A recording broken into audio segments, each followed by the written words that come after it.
online can see that? Looks good.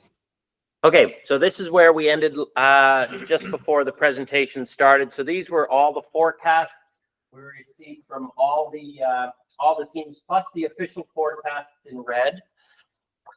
In terms of the first 5 competitors, Lomi Lomi with Tanya Rogers, Bar 27, Voto IQ, Seamist, and Salmon Counts were the first 5. Automatically won $200. Now, Bristol Bay, we got Seamist. Brian Burke's method came in first. Average percent error of 43.6%. In second place, Lomi Lomi at 49% error. So, Brian, you won $1,000. Wish you could have come up here to receive the check. Yeah, me too. I would have had fun with all of you tonight at a bar somewhere with $1,000. Okay, Fraser River winner, Alec McCall. So, Alec, I think your El Nino pattern, there's something there. And Columbia River, we had Melting Face, Haley and Josh. And since they're here in person, we've got a demonstration or a novelty check in the shape of a salmon to present. So if I can get both Haley and Josh up here to accept the check. And I guess for those online, this is what it looks like. So this is what you're missing. Yeah, let's get a picture holding that check. There we go. Beautiful. Awesome. Well, congratulations both of you. Thank you. And overall, when everything's averaged out, the grand prize winner, again, the simplest model, Alex. So there's something to be said for the simplicity here. Yeah. Yeah, there's a question in the back. Yeah, are we in discussion here? We don't want to jump the discussion. Yeah. I think so. 7 prize at the symposium today. Questions? Yes, totally. Great, thanks for all of the presentations. Oh, just hold on. I'm gonna bring this so people can hear you. Yeah, please speak into the microphone. Thank you. My name is Carrie Holt from Fisheries and Oceans Canada, and I'm curious about the EDM and EDM-like approaches that were shown here. So Tanya, you talked about your EDM approach that didn't have environmental variables, and it looked like, Alec, your method was like EDM with, like the El Nino was like that, similar to EDM with, but from a qualitative perspective, same underlying thinking. And your method was very similar to EDM, but from like a very kind of simple level of it. And you talked about incorporating environmental variables. So I'm wondering whether the way forward is the EDM with environmental variables. And so maybe Tanya, what you're thinking is, because you mentioned that the Fraser forecast didn't work very well with EDM, but do you think that would be improved with the environmental variables, or do you think that there's some dynamics going on in there that are just hard to capture? I totally think it would be better with environmental variables and would love to collaborate with people who have those. And it is cool to see, yeah, you're totally right that a lot of like use approach and a lot of what Alec is doing is very like a simple form of EDM. I mean, nearest neighbor averaging is the simplest algorithm you can use for that EDM type of model. So that's totally in line with the same approach. It's like basically the idea that the last time it was similar conditions in the past are the best analog for what's going to happen in the future. So kind of looking for the most similar conditions that have occurred in history to predict, which I think is a powerful approach just in general. So, but yeah, I think there's improvement. Would be happy to collaborate with folks. Cool. I don't know, you have anything you want to share, add on that, or? Yeah, I think it's really a good idea to have the EDM model implemented together with the environmental covariates.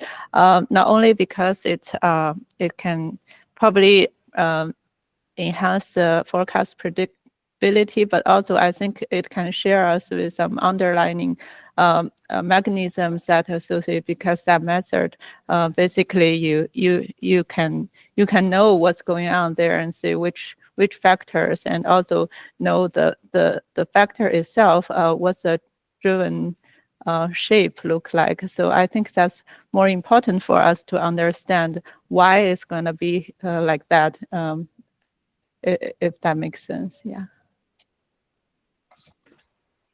Now, there'll be plenty of time for further discussion in the next block. Let's see how we're doing. Yeah, so we got 3 minutes left. Any final questions before we wrap up for break? Yeah, so just introduce yourself. Hi, Godfrey Pestel. I worked on Fraser Soccer forecast a long time ago, but what I took away from all of this is, and the discussion is that I think it's all of the above. Like it's the case-by-case review that the winner did, plus all of the environmental variables and the alternative model forms, plus maybe the stock specific, but because CMIST won for Bristol Bay, so the stock specific indicator rather than the generic environmental covariate. So it's really, I think through the diversity, like now we need to find a way of putting all of these together in a usable form, which is great. Yeah. Yeah, you know, being a layman, I'd be definitely following Alex's method. But I think of things that I'm hearing here, there's room for improvement. And I'm thinking, you know, I'm just going to say a couple things, takeaways right now.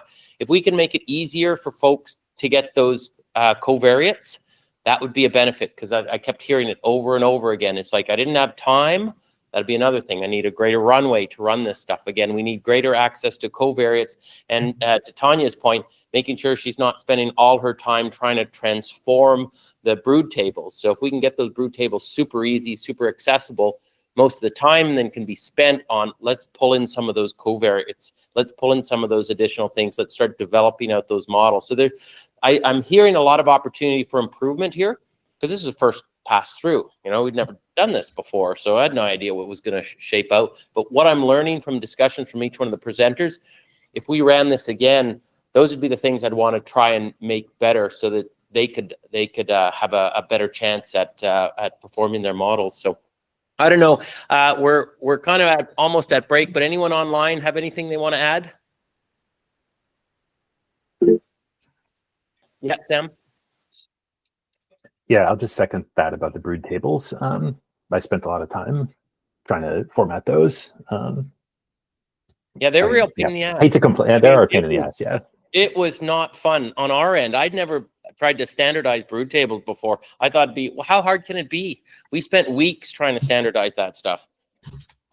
Well, yeah, I appreciate it. And yeah, and so what we're going to do is at 10 o'clock, I think that's when things start up again, right? 10 o'clock. We're going to have people present on the official forecast. So we have Caitlin Dion from DFO here to present on the methods that the official forecast do. We've got Brian Cunningham from Alaska to talk about how they formally do their forecasts.